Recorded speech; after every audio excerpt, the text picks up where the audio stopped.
Hello everyone. ఇవాళ మనతో పాటు ఉన్నారు సీనియర్ జర్నలిస్ట్ భరద్వాజ్ గారు. వారితో మాట్లాడదాం.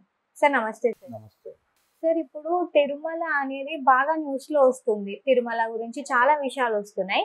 సో ఇప్పుడు రీసెంట్ గా మనకు ఒక న్యూస్ వస్తుంది ఏంటంటే తిరుమలలో ఇప్పటి నుంచి రాజకీయాలు మాట్లాడితే కేసులు పెడతామని చెప్పేసి ఒక న్యూస్ అయితే బాగా వైరల్ అవుతుంది. సో దానిపైన మీ అభిప్రాయం? అంటే తిరుమలలో రాజకీయాలు మాట్లాడకూడదు అని అనుకుంటే తిరుమల నుంచి మీడియాని కిందకి పంపించేయాలి ముందు. అంటే తిరుమలలో ప్రతి ఛానల్కి ప్రతి పత్రికకి ఒక ఆఫీస్ ఉంది. అక్కడ జనరల్గా జరిగేది ఏంటంటే దర్శనాలు చేసుకుని బయటకు వచ్చేటువంటి సెలబ్రిటీస్ కావచ్చు, పొలిటికల్గా చాలా పాపులారిటీ ఉన్నవాళ్ళు, పదవుల్లో ఉన్నవాళ్ళు, పదవుల్లో లేని వాళ్ళు, మాజీలు, తాజాలు అందరూ దేవుడి దర్శనానికి వస్తారు.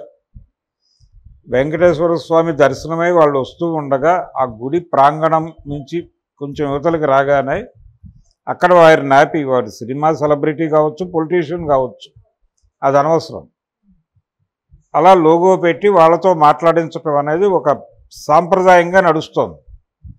ఈ మాట్లాడే క్రమంలో ఏం మాట్లాడాలి, ఎంతవరకు మాట్లాడాలి, ఏ మోతాదులో మాట్లాడాలి, ఆలయ ప్రాంగణంలో నిలబడి మాట్లాడుతున్నాం కాబట్టి అనే స్పృహ వాళ్ళకు ఉండాలి. ఆ మాట్లాడే క్రమంలో వాళ్ళ మాటల్లో ఎక్కడో చోట ఏదో కాంట్రవర్సీ దొరుకుతుంది.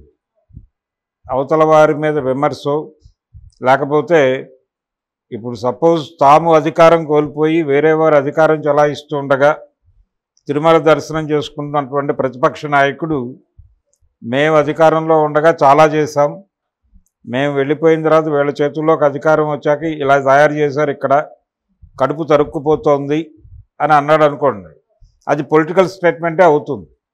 సో అది పొలిటికల్ స్టేట్మెంట్ అయింది కాబట్టి అతని మీద కేసులు పెట్టాలనేది ఇప్పుడు ప్రస్తుతం కొత్తగా తీసుకురావాలనుకుంటున్నటువంటి ఒక నిబంధనకు సంబంధించిన ఇబ్బంది. ఈ కేసులు కూడా ఎలా పెట్టాలి, వాళ్ళు కొండ దిగి వెళ్ళే లోపు కేసులు నమోదు చేయాలంటున్నారు. చేయొచ్చు, తప్పేం లేదు దానిలో.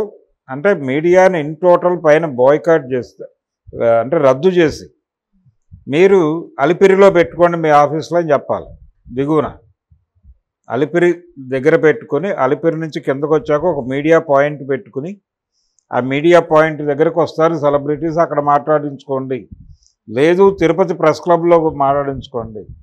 అంతే తప్ప విడిగా మీరు లోగోలు పెట్టి మాట్లాడించటం కొండ మీద కుదరదు. అంటే కొంతవరకు ఈ పొలిటికల్ స్టేట్మెంట్స్ తగ్గచ్చు. రెండవది ఇంకొకటి ఈ మధ్య కాలంలో చూసాం, ఒక రాజకీయ కార్యాచరణ జరిగింది తిరుమల కొండ మీద. అంటే తిరుమల వెంకటేశ్వర స్వామి ప్రసాదంగా ఇస్తున్నటువంటి లడ్డూల్లో వాడుతున్నటువంటి నేతిలో జంతువుల కొవ్వు అవశేషాలు ఉన్నాయి అనే ఆరోపణ నేపథ్యంలో పవన్ కళ్యాణ్ గారు అక్కడ ఒక దీక్ష చేపట్టాడు. ఆ దీక్ష చేపట్టడము, ఆ సందర్భంగా ఆయన మాట్లాడటం, అది కూడా పొలిటికలే, అది కూడా రాజకీయ ప్రకటన, రాజకీయ వ్యూహంలో భాగంగానే జరిగింది. ప్రాయశ్చిత్త దీక్ష అని చేసుకున్నాడు ఆయన. ఆయన మొత్తం తెలుగువారందరి తరఫున ప్రాయశ్చిత్తం చేశాడు ఆయన ఒక్కడే. కాబట్టి ఇలాంటి ప్రాయశ్చిత్త దీక్షలు చేయటం కూడా పొలిటికల్ స్టంట్ కిందకే వస్తుంది అనేది కూడా గుర్తించాలి. వాళ్ళు గుర్తించి ఇలాంటి యాక్టివిటీస్ని కూడా ఆపాలి. ఆపేటువంటి ఇవేవైనా రాసుకున్నారా దానిలో అనేది చూడాలి. ఇంకా బయటకు రాలేదు, అది ఈ ఆలోచన దశలో కనిపిస్తోంది. దానికి సంబంధించిన డ్రాఫ్ట్లో కూడా రెడీ అయిపోయినాయి. మరికొద్ది రోజుల్లో అది అమల్లోకి వస్తుంది అంటున్నారు. బాగానే ఉంది, అమల్లోకి రావడం పట్ల ఎవరికీ అభ్యంతరం లేదు. కొండ మీద అవకాశం ఉంది కాబట్టి, ఆఫీసులు ఉన్నాయి కాబట్టి వాళ్ళు లోగోలు పెడుతున్నారు, మాట్లాడే ప్రయత్నం చేస్తున్నారు. అది మీరు తీసేయండి. అసలు మీడియాకి ప్రవేశం లేదు అని పెట్టుకోండి. పాలిటిక్స్ మాట్లాడరు ఎవరు. విడిగా పర్సనల్గా కలిసి అక్కడ ఏమన్నా మాట్లాడుకుంటే కాటేజీల్లో మాట్లాడుకుంటారు.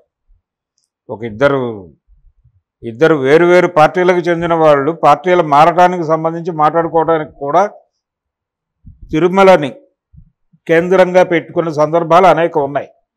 వాళ్ళు కాటేజీల్లో మాట్లాడుకుంటారు, ఓపెన్ డయాస్లో మాట్లాడుకోరు. కాబట్టి ఓపెన్ డయాస్లో రాజకీయ ప్రకటనలు చెయ్యటం, రాజకీయాలు చెయ్యటంగా భావిస్తే అది జరిగేది ఈ ఈ లోగోలు పెట్టినప్పుడే జరుగుతుంది. ఆ సదుపాయం మీరు తొలగించండి, అక్కడి నుంచి పీకేయండి మీడియాని. పీకేసి ఎవరితో ఏం మాట్లాడించుకోవాలన్నా మీరు తిరుపతి ప్రెస్ క్లబ్కి వచ్చి మాట్లాడమని మీరు చెప్పుకుని అక్కడ ఏర్పాటు చేసుకోండి తప్ప తిరుమలలో ఏ రకమైనటువంటి మీడియా అలో లేదు అని ప్రకటించే పరిస్థితి ప్రభుత్వానికి ఉంటే